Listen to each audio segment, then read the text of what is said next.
ಮಹಾನಾಯಕ Baba Saheb doctor B R Ambedkar ಅವರ 175ನೆಯ ಜನ್ಮ ದಿನಾಚರಣೆ ಕಾರ್ಯಕ್ರಮವನ್ನು ಹೆಬ್ಬಾಳ ವಿಧಾನಸಭಾ ಕ್ಷೇತ್ರದಲ್ಲಿ ಹಮ್ಮಿಕೊಳ್ಳಲಾಗಿತ್ತು.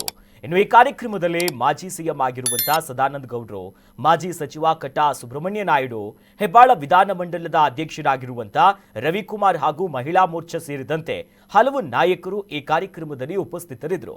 ಕಾರ್ಯಕ್ರಮದ ಆರಂಭದಲ್ಲಿ ಅಂಬೇಡ್ಕರ್ ಅವರ ಭಾವಚಿತ್ರಕ್ಕೆ ಪುಷ್ಪ ನಮನವನ್ನ ಸಲ್ಲಿಸಿ ಮಾತನಾಡಿರುವಂತ ಸದಾನಂದ ಗೌಡರು, ಬಾಬಾ ಸಾಹೇಬ್ ಅಂಬೇಡ್ಕರ್ ಅವರ ಆದರ್ಶ ಸಿದ್ಧಾಂತ ಕೇವಲ ಆಚರಣೆಗೆ ಸೀಮಿತ ಆಗಬಾರದು, ಪ್ರತಿ ಮನೆಯಲ್ಲೂ ಕೂಡ ಅವರ ಸಿದ್ಧಾಂತ ಕಾರ್ಯರೂಪಕ್ಕೆ ತರುವ ಕೆಲಸ ಆಗಬೇಕು, ಸಮಾನತೆ, ಸೋದರತೆ, ಸ್ವತಂತ್ರತೆ ಅವೆಲ್ಲದಕ್ಕೂ ಕೂಡ ಒತ್ತು ನೀಡಬೇಕು ಅಂತ ಈ ಕಾರ್ಯಕ್ರಮದಲ್ಲಿ ನೆರೆದಿದ್ದ ಬಿಜೆಪಿಯ ಕಾರ್ಯಕರ್ತರಿಗೆ ಸಂದೇಶವನ್ನು ರವಾನಿಸಿದರು. ಕಾರ್ಯಕ್ರಮದ ಅಂತಿಮ ಭಾಗದಲ್ಲಿ ಪೌರ ಕಾರ್ಮಿಕರಿಗೆ ಅಗತ್ಯ ದಿನಬಳಕೆಯ ಪದಾರ್ಥಗಳನ್ನು ನೀಡಿ ಸಮಾನತೆಯ ತತ್ವವೇ ಮೂಲ ಧೈರ್ಯ ಅಂತ ಅವರಿಗೆ ಗೌರವವನ್ನು ಸಲ್ಲಿಸುವ ಕೆಲಸಗಳು ಸಾಕ್ತು.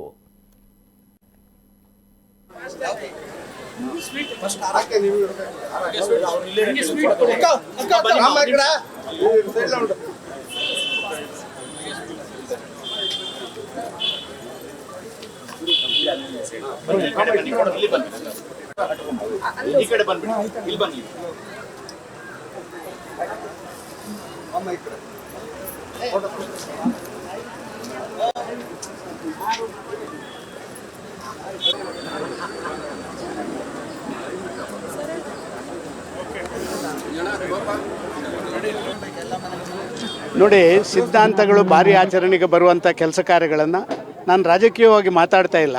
ಹಿಂದೆ ಈ ದೇಶವನ್ನು 50 ವರ್ಷ ಆಡಳಿತ ಮಾಡಿದಂಥವ್ರು ಮಾಡಲಿಲ್ಲ.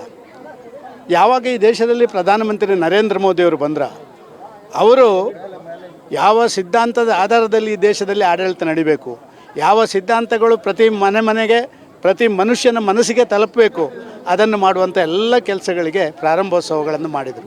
ಅಂಬೇಡ್ಕರ್ರ ವಿಚಾರಗಳಿಗೆ ಒತ್ತು ಕೊಡುವಂಥ ವ್ಯವಸ್ಥೆಗಳು, ಪಾರ್ಲಿಮೆಂಟ್ನಲ್ಲಿ 2 ದಿನ ಬರೀ ಸಂವಿಧಾನದ ಬಗ್ಗೆ ವಿಶೇಷವಾದಂಥ ಚರ್ಚೆ, ಆ ಮೂಲಕ ಎಲ್ಲರಿಗೂ ಅದನ್ನು ತಲುಪಿಸುವಂಥದ್ದು.